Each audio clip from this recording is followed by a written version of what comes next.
Well, good afternoon. It's great to be here at Orlando Health. I want to thank David Strong. We've been working hand in hand with the folks here from the beginning of this, and I can tell you the way they approached it here was always very fact, data-driven. I never heard any hysteria. I never saw them panic. They followed the data, the facts, and they've been able to handle this very, very well. So I want to commend you guys, and thanks for lending your support to our task force as we go forward and look to see what the next step is for Florida. I do think it's worth pointing out how successful that Central Florida has weathered this. If you look, I remember speaking with David several weeks ago, and he said, yeah, our data shows that the cases peaked at the beginning of April, and we think the hospitalizations peaked a few days after that. And if you look at the data, you can look, hospitalizations on April 7th, total hospitalizations for Orange County, 116 hospitalizations. That's probably like a 2-hour stretch in Brooklyn. So they were at April 7th, and then now, as of last night, they were down to 68 hospitalizations. And so just as they analyzed it, it peaked, it's gone down, and I think that they're going to talk a little bit more about what they're seeing on the ground with the cases. But if you take a community in this Central Florida area, you're talking millions of people, you have some of the worldwide attractions here, January, February, beginning of first 2 weeks. You have people from all over coming in here. I think a lot of people looked at that and thought that that was going to present problems. But if you look at the numbers and how the community has gone through it, I think it's been tremendous. And so hats off to you, hats off to the folks of Central Florida for doing such a good job. And really, if you look at the state of Florida, we have about 60+% of the cases in 3 counties in Southeast Florida. And you have Miami-Dade, who's close to now 40% of the total cases statewide.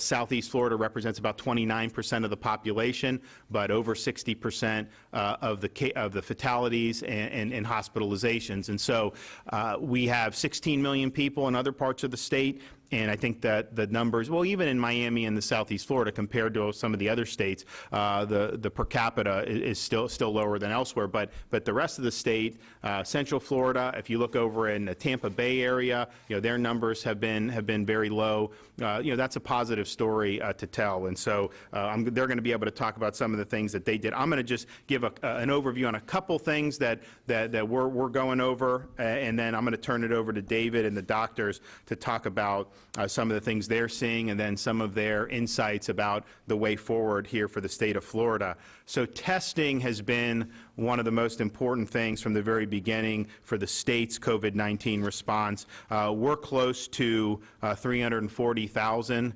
individuals that have been tested, and in southern Florida, where we have the bulk of the cases, the ratio of tests per citizen is 1 for every 45 people.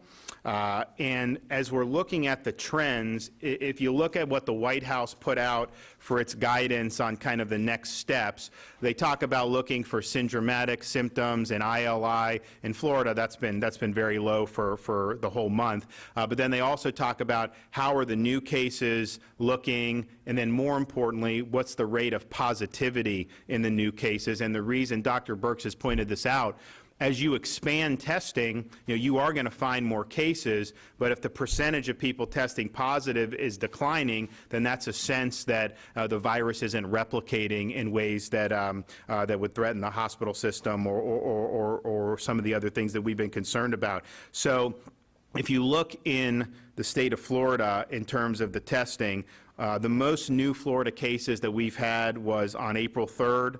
There was 1,317 new Florida cases.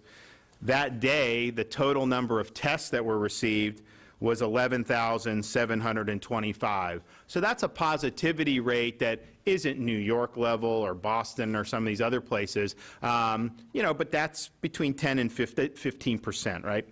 If you look at yesterday, we had 823 new Florida cases reported out of 19,342 cases. And so the positivity rate for the new Florida cases compared to the tests that had been done on people that had not already tested positive was about 4.5%. And so that's a very low positivity rate. And that's gone down over the last several weeks. It was pretty consistently 9–10%, which is also low compared to where many other parts of the country. But then that creeped into 7, 8, and then the last few days it's been 6, and 5. And so that is a good sign when you see a declining positivity rate.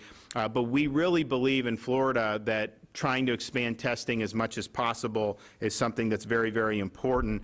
We have 7 drive-through sites, including one at the Orange County Convention Center. We've had National Guard leading the charge on all of those. So they've done close to 80,000 tests just on those 7 drive-through sites, and that's an easy way for people to be able to get tested. Fortunately, in many of those sites, our capacity to test exceeds the demand for the testing, and I think that that's a good thing. We saw this first in Northeast Florida in Jacksonville, where the first couple days, we had about 250 people a day. Then it started dropping off. And so then they expanded the criteria for people to come in. You started to see more, and then it went, and then they were saying people come. And but the demand has been relatively tepid. But that's a good sign, because that means a lot of people are not necessarily symptomatic. At these sites, anyone with coronavirus symptoms can go, doesn't matter your age, any healthcare worker, first responder, and then anybody that's asymptomatic but has reason to believe they may have been in close contact with someone who's tested positive for COVID-19 can also do it. And so that, I think, is a broad net, and obviously the hospital here is doing it. All the hospitals are doing a lot of testing. There's now the rapid test that we help with Abbott Labs get down here. There's other types of tests that have been innovated, so we want to continue to do that. But one of the things we noticed with the drive-through sites is not everyone necessarily has access to that. Not everyone owns a car. I know Florida is very car-centric, but not everyone does. So we first went into a public housing project in Jacksonville in conjunction with the University of Florida. We supplied the swabs and the testing kits, and they went in, and it was a walk-up concept where they would walk into a neighborhood, people could walk up, they could do testing, and these are underserved areas where some of these tests may have gone undetected, the positive cases. So we've taken that model and now have 6 different walk-up sites, various parts of Florida, including here in Orlando. We also have it in Broward, Palm Beach, Tampa, and Miami. And so they've done, just in the past week, we've done 4,700 tests in underserved areas where we're offensively going into communities, proactively getting people tested. We also have, one of the things from the very beginning that was clear with the coronavirus was that not all age groups were equally at risk. And I didn't necessarily take anything coming out of China with a grain of salt. I took everything out of China with a grain of salt, but I did look at the South Korea numbers, which I believe were credible, and it was overwhelmingly. The fatalities were occurring in folks 65 and up overwhelmingly. Not very few under 30. I think South Korea may not have had any at the time. And so we knew where the risk was. And so very early, we acted to protect the nursing homes and the long-term care facilities.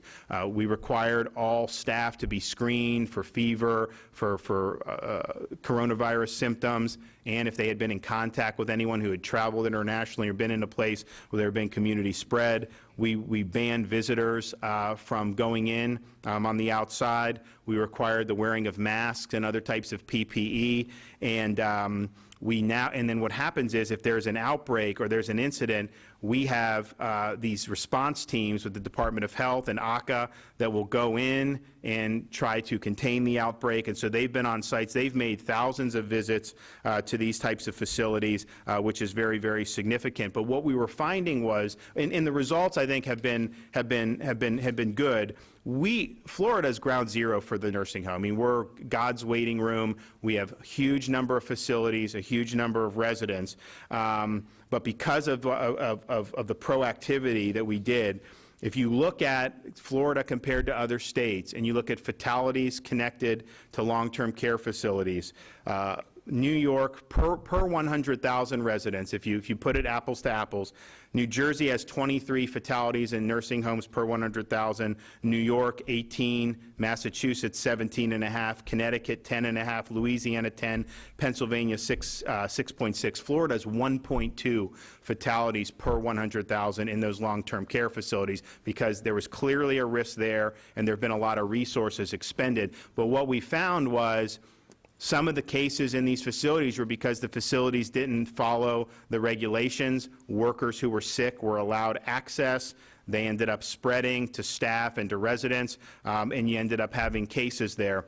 But there were also instances in which there was no evidence that any of the staff were sick initially.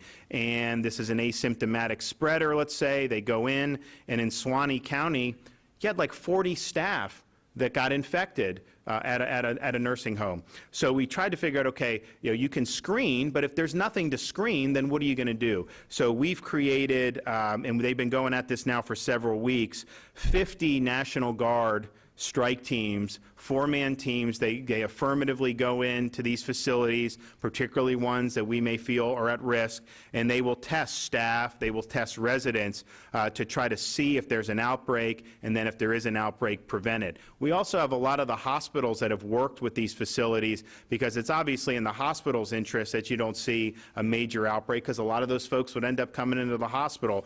So we've had hospitals working as well with this, but this is very, very important given the numbers and given how at risk these facilities are. So I think that the Florida model has been good. We're going to continue to look for ways that you can make it even better. I think as you have more point-of-care testing and that becomes more widely available, that gives you a lot of options. Also, seroprevalence studies and antibody testing.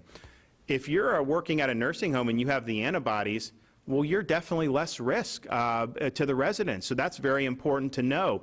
People that work in these hospitals, if they have the antibodies, nurses, doctors, that's very important to know. It's also important to know the prevalence of the antibodies throughout society because that allows us to determine what's the true hospitalization rate for people that get infected, what's the true infection fatality rate for people that get infected. The Miami study that was done suggests that many, many more people have it than have actually tested positive for that, which would mean the fatality rate is much lower and the hospitalization rate is much lower because you've had many more people, many of whom don't even know they had it when we're asymptomatic. So those seroprevalence tests and the antibody tests, we're getting our first shipment on May 1st. We've had the one that's FDA approved stuck in China for 2 weeks.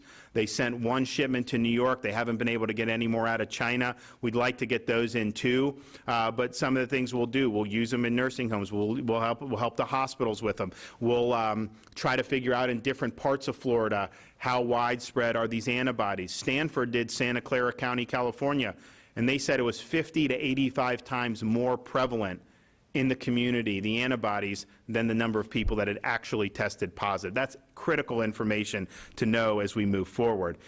We also, and even though at our drive-through test sites, the supply exceeds the demand for now, we do think it's important to have as robust testing as possible. One of the problems that we ran into during this time is the use of these private labs.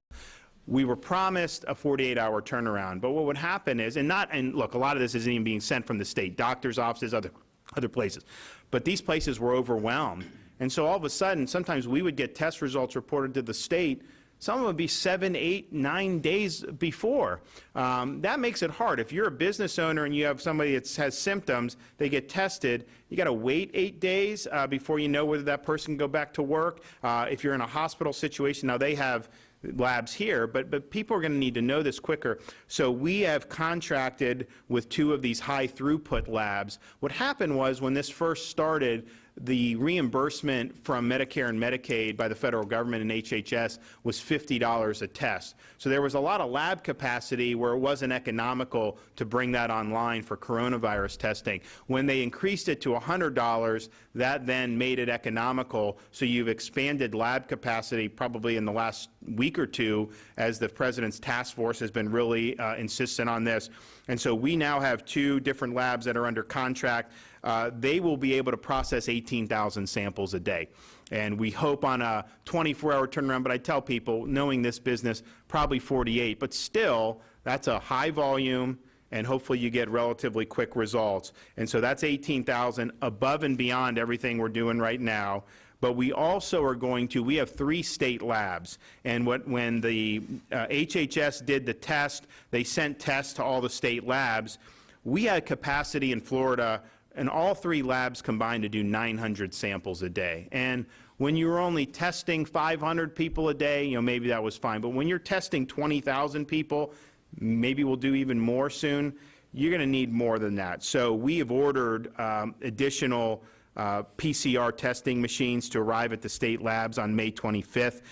If those come in and they're set up and everything's good, well, we would want by the summer to be able to do an additional 10,000 samples a day on top of the 18, on top of everything the hospitals are doing, point-of-care testing, and there's new things coming online where people can test in their home and then mail it in. So there's going to be a whole bunch of options. So that will dramatically increase our capacity. Again, the demand has not exceeded the capacity in Florida for quite some time now, and that's a good thing, but we think you need to be proactive on this. I've also ordered the Surgeon General to allow licensed pharmacists in Florida to be able to order and to administer COVID-19 tests. That may be a more convenient way for a lot of people in the state of Florida to be able to get a test, and so shouldn't they have that option to do it? We think that that's a good thing. And our antibody tests, when they come in, we plan on starting that right at the beginning of May. So I don't want those things sitting around. I want to get them out. We want to know who has the antibodies. When you look at this, you're seeing now Northern California had a death at the beginning of February. They went back, they checked, and it was positive for COVID-19. People had thought that it really wasn't even in the country at that time, that it didn't get here till later, but I think it's pretty clear that this thing was here earlier than we thought, and we need to know how early it was. But testing for these antibodies, I've had people tell me, you know, I had a really nasty illness. I had the chills. I didn't know what it was. I tested negative for the flu second week of February, and I just don't know. I'd like to get an antibody test. So we're going to be able to offer that for folks, and I think that that'll be a very good thing. One more point on the long-term care facilities. When we required the PPE because we thought it was important, one of the things we did was we put our money where our mouth is. We have sent huge amounts of supplies to the long-term care facilities. And so, since the beginning of this crisis, the Division of Emergency Management has sent nearly 7 million masks just to long-term care facilities and nursing homes, almost 1 million gloves just to long-term care facilities and nursing homes, more than 500,000 face shields, and 160,000 gowns. And so that is really putting your money where your mouth is. It's putting resources to protect those who are the most vulnerable from COVID-19, and I think that that's been, the Department of Emergency Management has done a really, really good job doing that. So that's a brief update. I want to turn it over to David. If anyone has any questions or additional information, one way you can do that is go to FL, if you text FL COVID-19 to 888-777. We put out updates, FL COVID-19 to 888-777. You can do it. But let me turn it over to David, and can you just give us kind of your 50,000-foot view about where we stand in Central Florida, what you've seen, and what you think going forward, and then we'll have the physicians chime in. Sure. Thank you, Governor. And before I start, let me just thank you for your leadership and your decisions, your Chief of Staff, really all your staff, the Secretary of Health. They've done a wonderful job. I mean, your communication with me as well as to others across the state has been outstanding, so Thanks. Thank you for that. I also want to introduce the folks that are up here real quick. First of all, Dr. Jamel Hakeem. Dr. Hakeem is the Chief Operating Officer of Orlando Health. He's also a practicing anesthesiologist. And this morning, he was at Orlando Health Winnie Palmer Hospital helping deliver babies, something that has kept going throughout the pandemic. Next to me is Dr. Sunil Desai. Dr. Desai is the president of the Orlando Health physician group, and so all of the physicians across Orlando Health report up through Sunil. He also is a practicing intensivist. What that means is that he works in the ICU, and so Sunil cares for patients that are positive with COVID-19 or those that are rule out as well. And then finally on the end is Dr. George Rawls. Dr. Rawls is the Chief Quality Officer for Orlando Health. Dr. Rawls is a practicing emergency department physician, and so he is someone on the front lines that when patients come in with suspected or confirmed COVID-19, he is the one that cares for them. And so we thought having people that are really on the front lines might be valuable. And then also I want to recognize Mark Jones, who's in the back of the room. He is the president of this hospital, which is Orlando Regional Medical Center, which is the busiest trauma center in the state of Florida. It's also the facility that became nationally and internationally known for their amazing response to the Pulse tragedy in June of 2016. So thank you, Mark. So Governor, to answer your question, to give some context on more micro level, Orlando Health has about 2,400 beds across our system, hospital beds. Our normal census on a day like today would be about 2,100. This morning, the census was 1,300. And so it gives you a perspective of what the normal census was at 2,100 to 1,300 this morning. As far as directly related to COVID-19, our high was April 8th with 54 patients. So across that 2,400 beds, the high was April 8th at 54 patients. This morning, that number is 13 inpatients. If you want to drop down to those individuals on ventilator, the highest ventilators number that we had was 26, and this morning that's 6. So certainly the peak, we believe, has passed. If you look at our primary region, which is a 4-county area, 2.6 million population, that high of new cases was April 1st at 146. So April 1st, at least to date, was the highest at 146 new cases. Yesterday, for that same MSA, the 4-county area, the 2.6 million population area, was 21 new cases. And so again, if you look at that trending, the trending follows that really that peak was around the first and second week of April. So one of the things that I would like to do is actually ask a couple of the doctors if they would comment on just their experience with caring for COVID-19 patients and the process. And so maybe start with information about testing and how our own testing was developed, and then maybe some of the novel therapies and how those are working, but also how we need to be careful about those. Before we do, just is the curve flat in Central Florida? Well, right now, the curve's still going down. Yeah, so. So thanks, David. I'd like to also, just before I make any comments, thank the governor, his entire team, the secretary. It's an honor and a privilege to serve, so very much appreciate, including myself and the team and my colleagues next to me as well. So talking about the experience of taking care or going into a patient that is suspected to have COVID-19, suffice it to say, we have a phenomenal group of intensivists here. Early on, we were not lacking for anything. We had all of the equipment, personal protective equipment, the ICU beds, the ventilators that we needed, and I am surrounded by some of the best physicians in all of Florida. So I'll say that at the outset. The second thing I wanted to add is, as far as the testing goes, and I'll let some of my physician colleagues on the left comment more in detail, but that was a true game changer for Central Florida. The team at ORMC, our pathologists, under the direction of Mark Jones, really developed internal capabilities long before commercial testing was available, and that really helped us identify the patients up front and really allowed us to manage our supply of PPE.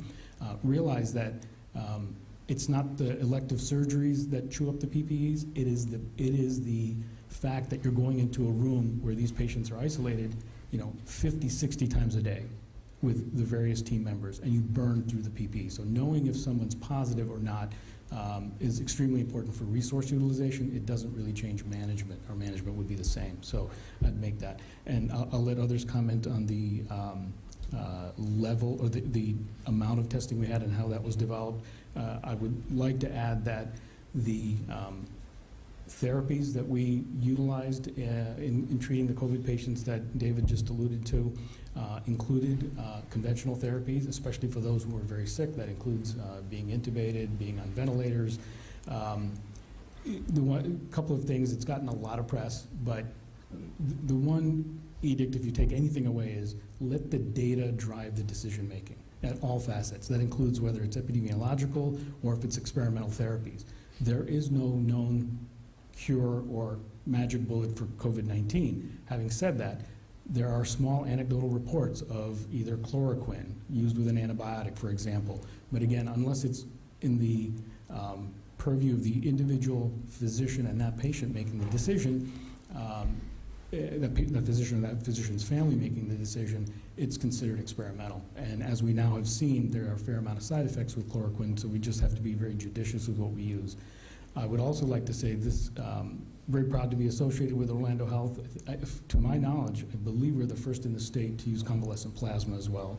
And there's more to come on that therapy, and that's where we're Can you explain what that entails? Convalescent plasma is taking the plasma or the fluid, taking blood out of a patient who has suffered from COVID-19, whom we know to be positive, who has followed certain criteria and they're now negative, taking that, processing the antibodies or the serum, if you will, and then making sure it's compatible with the patient that we intend to administer it to. And when we give it to that patient, we essentially are boosting their immune system to help fight this infection. The two patients that I'm aware of that I believe we've given possibly by yesterday 6 patients or so.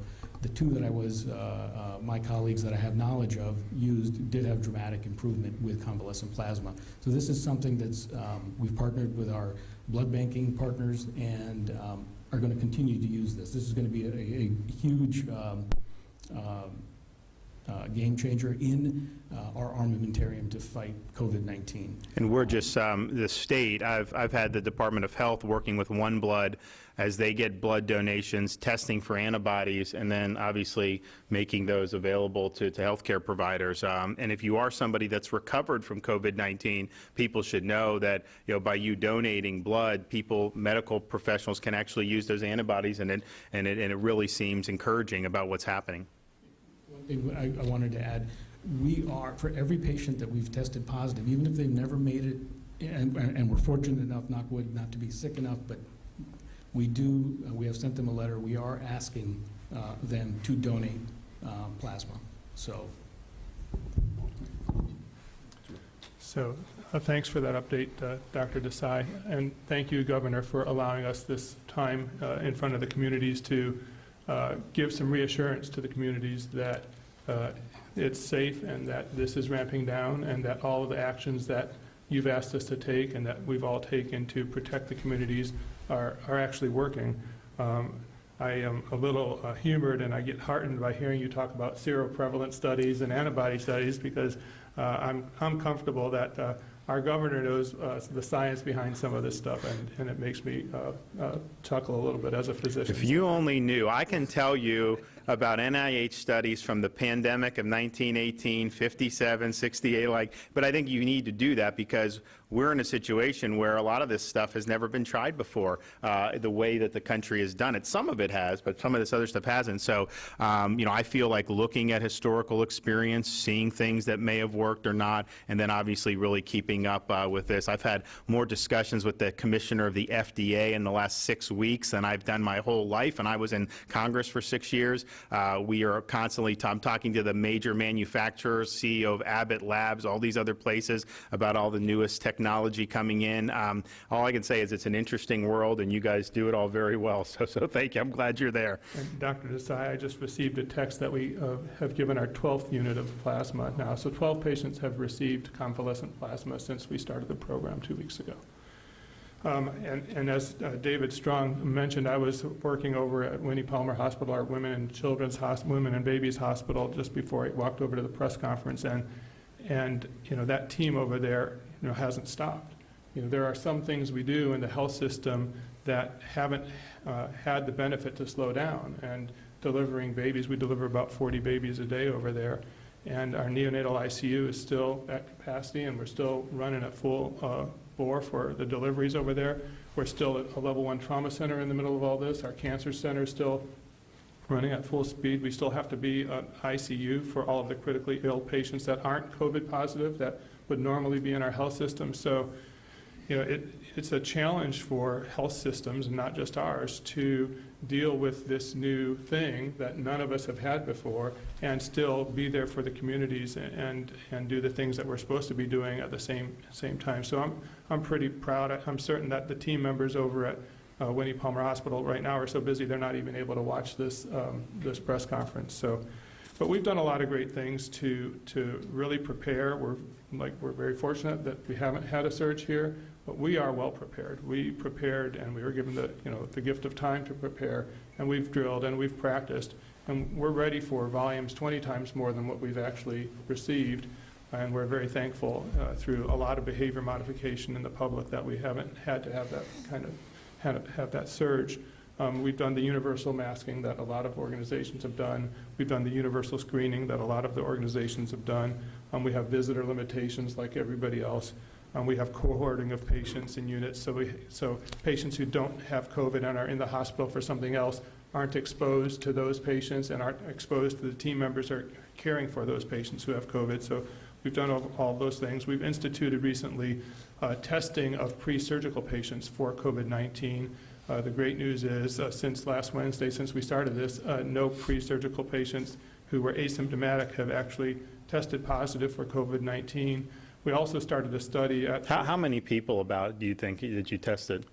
We've tested well over 250 pre-surgical patients since last Wednesday. And interestingly, we also started a study for the women who are coming in to have babies at Winnie Palmer Hospital last week, too. And we're testing all of them as they come in the doors. And out of about 150-some tests so far, not one has tested positive if they're asymptomatic. So it's interesting data that we're coming up with as we have the luxury of to be able to study some things. And it's a little different data than what we might have heard out there coming from other places. So we're happy to see the prevalence of incidental COVID-19 in an asymptomatic patient just hasn't shown so far. So, this is one more thing. I want to talk the high level about this disease. It's, as you talked with earlier, this is really a disease like a tale of two cities. It's a disease of the elderly and the sick, and it's a disease of everybody else. And it's totally different disease for those two populations. If you're elderly or you have chronic conditions, this is a horrible disease. And if you're healthy and on the younger side of things, this is a relatively inconsequential disease. There's still patients who get it, but the denominator is so large and the numerator is so small that the message we should be sending is we really, really need to protect the chronically ill and the elderly from this. And I think we've done a lot of things and modified a lot of behaviors in that regard. So I'll stop there. Great. Well, thanks a lot. I appreciate it. My wife and I, we had a baby during this period, and it was, they're still working, and people are still doing it. It's a very surreal experience I'm literally in the hospital. My wife's in there. I'm talking to the President of the United States about what we need in Florida. Go in, have the baby. I'm holding the baby, and then an hour, 2 hours later, I'm back, back working on this. And we've really not been able to have family time yet for it, but I know a lot of folks have been in the same boat. So, but I appreciate you guys being on there because we lived through it, and folks have been so great throughout Florida. I wonder if Dr. Rawls could speak about maybe some of the unintended consequences of of folks who have needed care but yet may have delayed that. Absolutely. Thank you, Governor. Thank you, David. You know, there's one thing I'd like to really emphasize here is that we have been able to maintain the critical services online throughout this entire event. We've not stopped taking care of the serious trauma cases. We've not stopped taking care of stroke patients and other patients with emergencies or really urgent medical needs. But there are some other critical things that are not coming through the EDs now, that are not coming into the hospitals, that we really are concerned about. And I will say, to some degree, concerned enough about to say this is an upcoming surge of itself, really a surge of unmet medical needs. And it's time for the community to understand that the numbers support this being the time to come back and get your health care. You need to come back and take care of yourself. Our doors are open. Our hospital and hospitals across Central Florida are safe. There are many cases that we've seen come into the emergency departments that were much, much worse than they would have been had they come in a few days before. We've had patients who ignored chest pain for days and came in a cardiac arrest. We've had patients who ignored seizures and came in with much more severe situations. So that's really the most critical message I can give you from watching not just what's happening on the front line in the emergency department, but also looking at the numbers and understanding where we are in the community, in the state, and in the country in terms of the trend. It is time to come back and get your health care. And we're here and we're open and we are safe. So please take that message to heart. So, well, first of all, just thank you all for taking the time to do this. Thank you what you've been doing, not just over the past 2 months, but really your whole careers. Just from someone running a hospital, we obviously went in as a country with a lot of mitigation measures. There was a fear that as the infections spike, it would overwhelm the system. Obviously, that hasn't happened. Miami-Dade County, almost 40% of the cases in the state of Florida. Do you know how much available ICU beds they had as of last night? 41% of their ICU beds are unused. And that's in the place that has the lion's share of the cases for our entire state. And I think obviously you've seen similar. David went through the numbers of how low they've been here. Hillsborough County, at last night's report, that's a big county. They had a total of 35 COVID-related patients countywide. And so that mission, I think, has been accomplished. And so I guess the question is going forward to the next phase, will you guys as a healthcare system be prepared, to deal with whatever comes down the pike? Yeah, the answer is yes, we are prepared. You heard some of the actions that have been taken by Dr. Hakeem and others. And especially what Dr. Rawls said. Right now, we're more concerned about those that are not seeking care because of the unintended consequences that are occurring. And frankly, things that could have been taken care of easily here, by waiting, they become much more complex problems for the patient and harder to deal with. Sure. So Dr. Desai, just as you've been on it helping our task force, really appreciate that. And what we're looking to do with some of that is there's a lot of people that have a lot of questions. They may be in this business or that. What can I do? What can I do? And basically, we have people like Dr. Desai working. The job is whatever you do, we would want you to do it, but can you do it in a way that minimizes risk? And I think a lot of businesses have already done that who were, quote, deemed essential. You've got some major companies in Florida that went to 90% telework. And I've talked to some of these executives, they haven't really missed a beat. So there's definitely ways to innovate. So understanding that framework, from a medical perspective, do you see a pathway for Florida to move to the next phase in a way that would be safe and effective? Absolutely. In fact, we are not only think it's the right time to open up our doors are never closed. Okay, so as Dr. Rawls mentioned, it is, I think, something that you said earlier. Who's at risk? And the data has shown us who's at risk. And as we ease some of these restrictions, the health system is overwhelmingly prepared with equipment, beds, staffing. So I am 100% confident that we can handle the patients that we've put off, and I'll use the term loosely, elective surgeries, The one caveat I want to say, and this is a little pet peeve of mine about elective, it's elective when you set up the time. That's the only thing that makes it elective. I agree. To that patient or that family, it is not elective. It was something that was prepared for, it was something, but to come to the point, we're ready, we're going to do it safely. We have a whole host of initiatives. There's a document I'm looking at with 20 bullet points that has donning and doffing, training, teaching people about hand hygiene. All of those things are in place, so I think we can definitely reopen safely. Doc, would you mind, one of the things that I think is important is for the community to understand the importance and the dangers of a mask. So, absolutely. It seems intuitive when people say you should universally mask. The first thing it's intuitive that we know how to use a mask. That's the piece that David is alluding to, and I want to get to that. It is more important, and let me stress, and I think my physician colleagues will agree, hand hygiene, hand hygiene, hand hygiene, number one. And number two, don't touch your face after you touch surfaces. Then the masking. When you really get down to it, especially when we're in the hospital, we're trained to do this, but the vast majority of the public doesn't realize if you touch the mask in the center, how do you take off the mask? Where do you lay down the mask? If your hands aren't clean, that mask is worthless. So the analogy that I've used in the past is that mask is a power tool, and power tools come with manuals. These masks, it's intuitive on how to put it on, but we haven't trained people to appropriately take it off, touching the strings only, not touching the center of it, and how it's stored, and how long should you use it, how should you launder it. So use it. It is more important, suffice it to, I'll get off my soapbox, which is, suffice it to say, your hand hygiene and not touching your face and the social distancing when it's judiciously applied, particularly in high-risk groups, is the most important.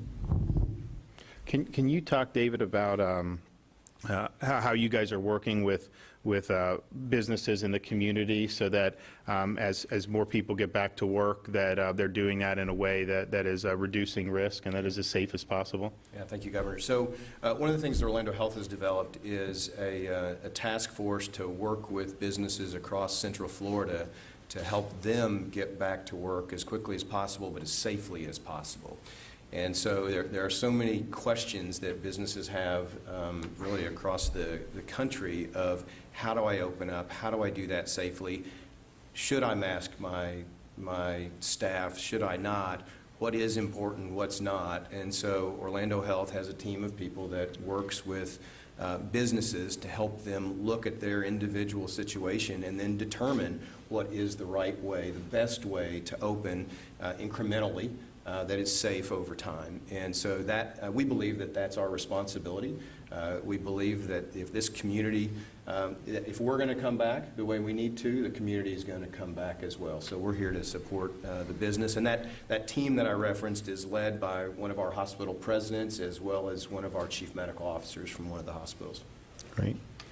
So one of the things that we've seen out there in the community with businesses trying to protect their employees, they've asked them to wear masks, but like Dr. Desai said, they haven't really been taught how to wear the mask. And so an employee at a fast food restaurant is wearing the mask, is touching the mask and then touching food or touching other things, thinking that they're protected, but the mask is there to protect others. And if you're touching the mask, if you haven't been instructed how to do that well, you're not supposed to touch your mask unless you have clean hands, and then you're supposed to wash your hands after you touch your mask as well.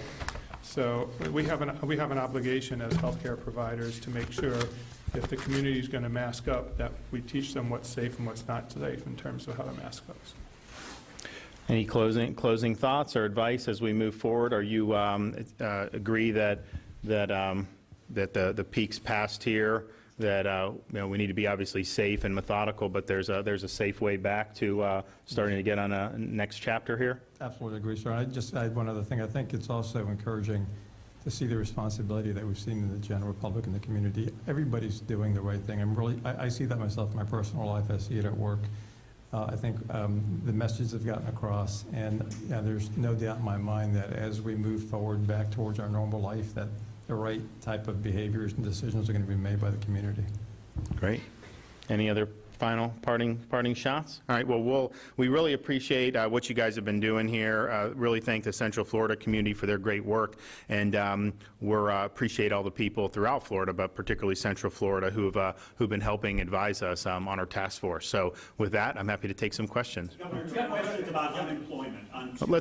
I'll answer that, but why don't we do something more on topic first? Yep. Well, actually, I'm right in line with unemployment. All right, I'll get it, but do you have anything on this? Given the decline in cases, are you more comfortable with reopening closer to the end of either the essential services order or the end of the public health emergency? And are you willing to commit to a deadline in making that decision?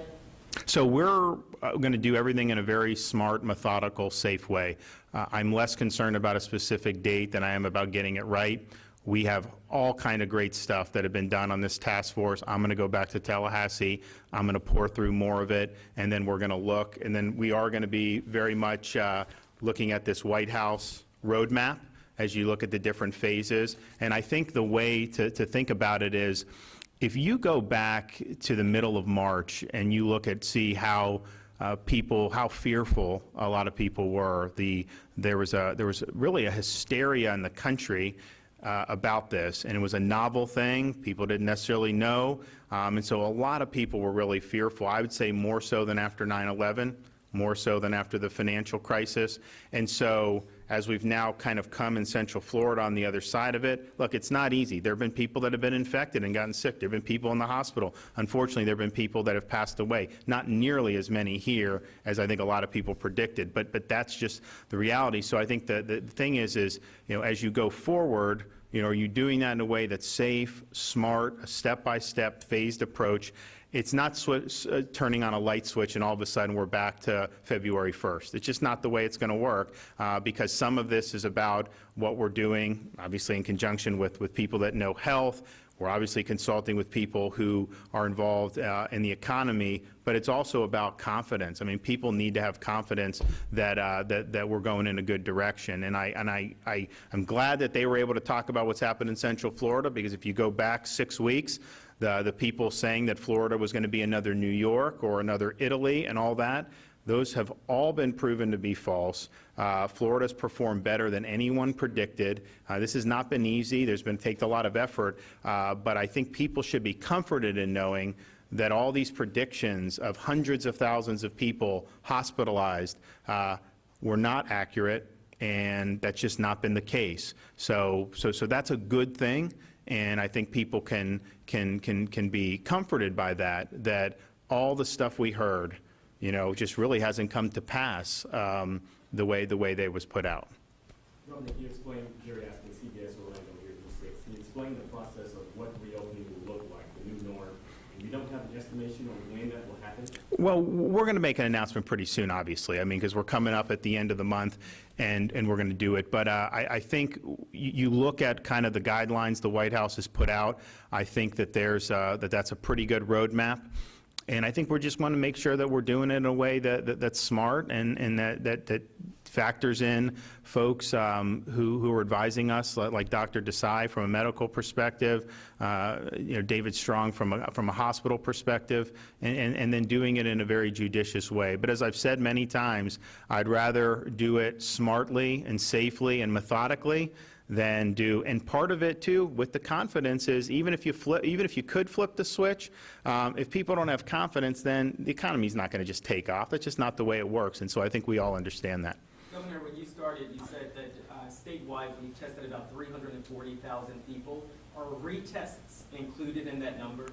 Yeah, so they are. It's a good question. So what happens is, and so that's one of the reasons, if you look at this Department of Health report that we put out, the second page, they have new Florida cases, total tests, positive percent.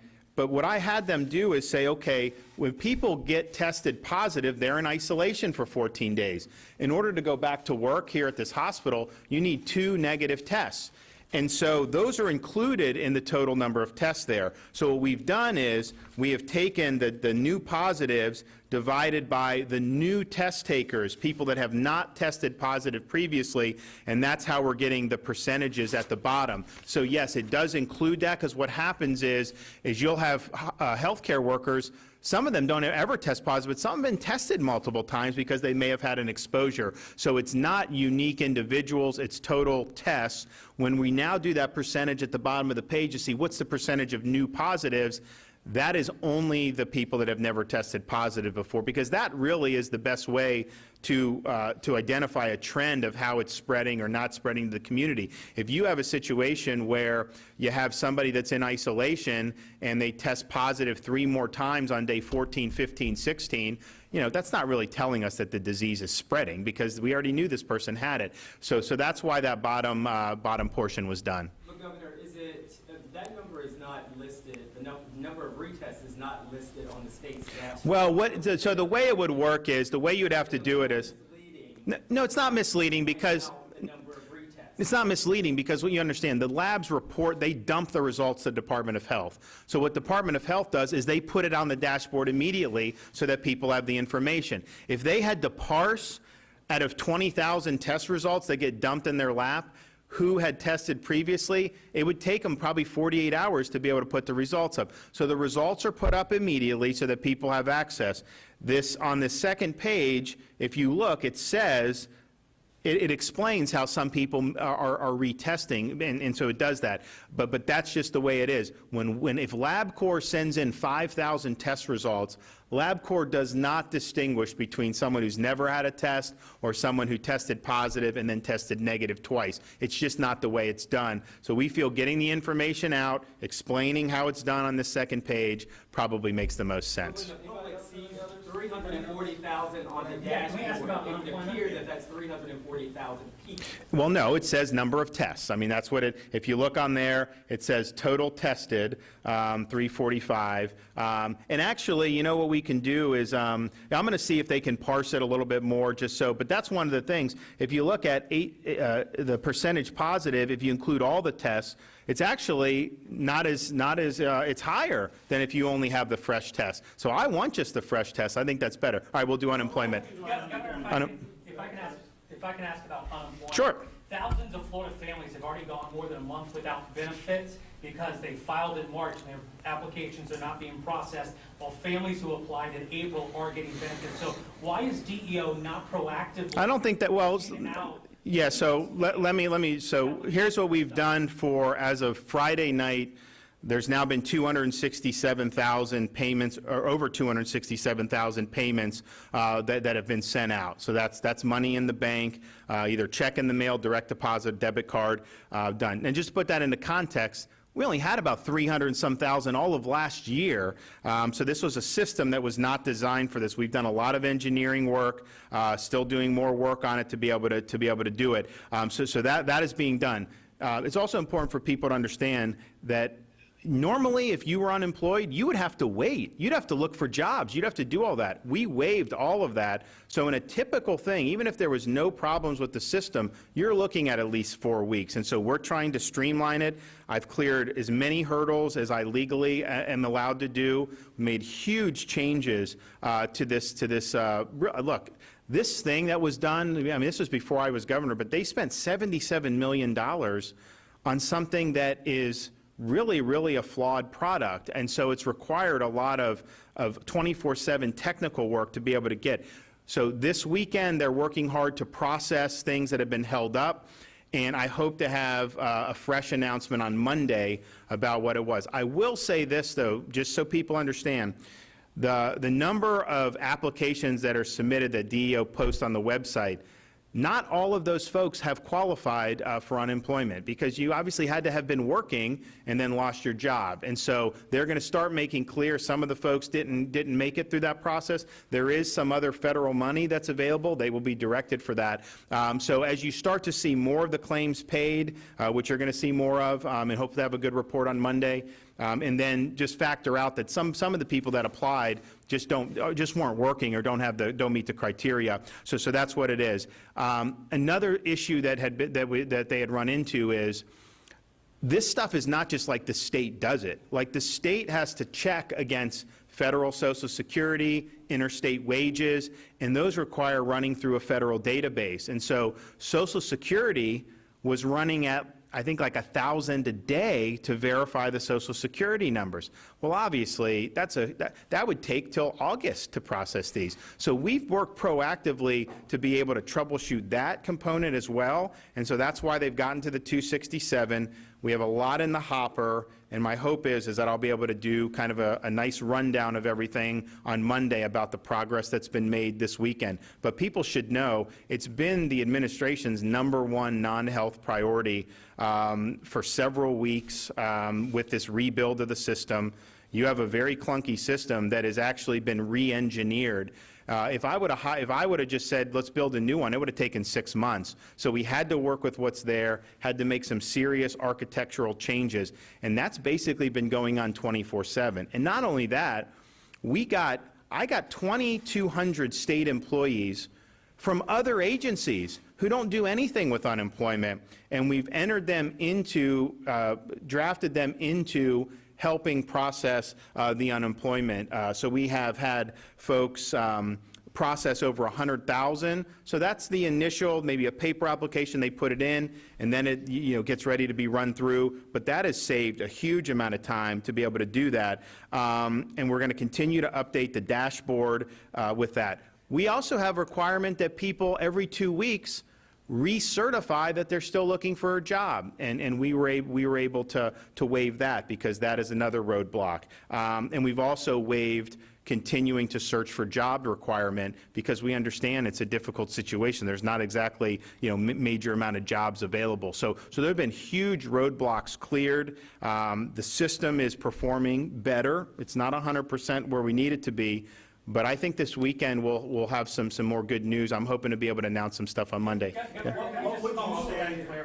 What would you say to people who have applied and they're getting the pending or active status, or the independent contractors who filed an application, they've been rejected? Well, they're right. eligible for state, but maybe eligible for kind of right. big picture.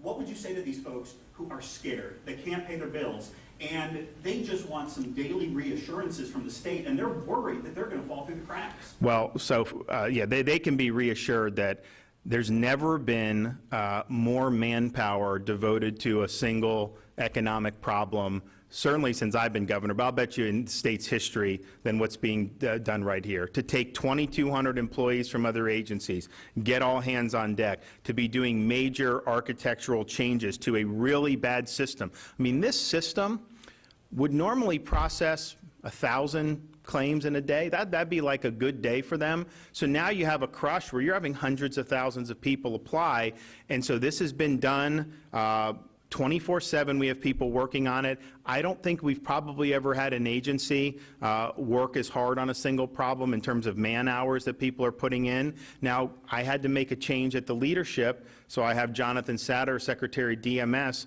and he's there every day pushing to get checks out. That's the #1 thing we're looking to do. Now, obviously, this is taxpayer money, and so if someone sends an application, there needs to be a way to process it. And that's what he's working on. But 267,000 now. I know they've done more this weekend.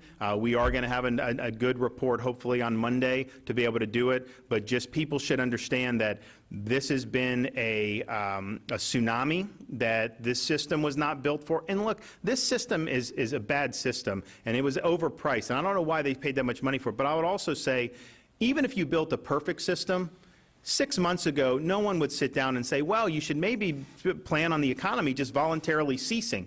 That's just not something that would have been. So we understood the Great Recession's here, this is here, and so these changes have been made. We brought in, the state brought in 100 new servers to be able to expand the capacity with this system, and have done many other things to be able to do it. So it's a huge, huge priority for the state of Florida, because I understand personally, if I used to work paycheck to paycheck. I mean, I didn't have 2 nickels to rub together until I got out of the military. And at the end of the day, when you're working paycheck to paycheck, and this suddenly you suddenly get laid off, it's tough, especially if you have bills to pay, especially if you have kids, and especially if you don't know what's going to happen 2 weeks, 4 weeks down the road. So we understand that, and that's why we've moved heaven and earth to be able to get these checks out. I think when all is said and done, when we really document and let people know the extent of things that had to be done to get there, I think people will be really surprised at the level of manpower that this took. But I think they'll be glad that it was done, and so we're continuing to work every day. What about your executive order, Governor? Executive order?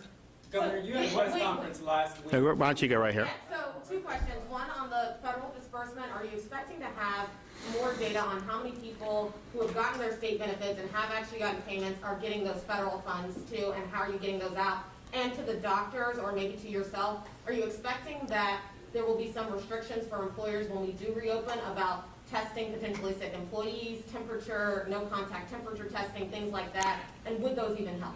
So, yes, the federal CARES Act money is going out. We'll have the breakdown of that, but there's been at least $100 million in CARES Act money that's gone out, and so I think there'll be more this weekend as well. When they're processed on the weekend, I don't think they actually drop until the next business day because of the banks, but yeah, that's very important, and we're working hard on that. In terms of employers and how they're doing with the testing, one of the things we're going to be doing is actually having more test sites. Even though the test sites we have aren't at capacity, we're going to put one in different parts, put them in different parts of the state with the understanding of, if you're an employer and you have an employee come in and maybe they have a cough or something, that they have an easy place to go. Now, we're not going to be the only game in town. You're going to have hospital systems, doctors' offices, but we think easy access to testing will help get the economy back going. In terms of doing temperature checks and stuff, I think that that's good, but I think the doctors will tell you, not everyone that has COVID-19 has a fever. In fact, I think probably many of them don't have a fever. And so that in and of itself is probably not going to be enough. And the testing is also, some people say, hey, everyone should just get tested. Okay, well, say we tested everyone tomorrow. That doesn't mean that you can't get it 2 days from now. And so it's not like you have a negative test. It's not like you have antibodies because you have a negative test. And so it's going to need to be done in a strategic way that makes sense. But I'll let the doctors weigh in if they want to on what the testing would look like in terms of the economy. Our advice to employers is behavior modification of employees. That's the most important thing. Testing comes and goes. Testing may or may not work today or tomorrow. But if you teach behavior modification, the first major one is make sure every employee, before they come into work, self-screens. Not just self-screens for the most common symptoms, but for all of those rare symptoms. So if you have any symptom at all, essentially you stay at home.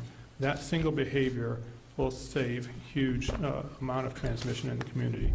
And the second behavior is don't touch your face. If you're an employee, just don't touch your face unless you have clean hands. Those kinds of behavior modifications are going to dwarf the testing and the antibody testing and all those other things in terms of importance going forward, and temperature checking. Remind people what the symptoms are that they need to be checking for. So the traditional symptoms would be fever, shortness of breath, dry cough, a sore throat, runny nose, nasal congestion, a loss of smell or taste, those are recently added, GI symptoms like diarrhea, disequilibrium, just feeling unsteady on your feet, general weakness, and of course, if you've had a recent positive contact. I'd like to make one comment about the testing. I think somebody said this, but I want to stress again, testing means you're negative now. It doesn't mean what happens tomorrow, it doesn't mean what happens the day after, it doesn't mean, so the antibody tests, once we figure out what they actually mean, and is the immunity long lasting, we don't know how long it lasts, we don't know who will be immune, but the temperature checks do not rule out all of our interventions. You just have to be careful that we don't have an unintended consequence and give a false sense of security, so you stop doing the basic things that Dr. Hakeem just mentioned. It's incredibly important that vigilance doesn't change. And some of the stuff in the workplace, we know that, for example, CDC's done studies with some of the data out of South Korea and stuff.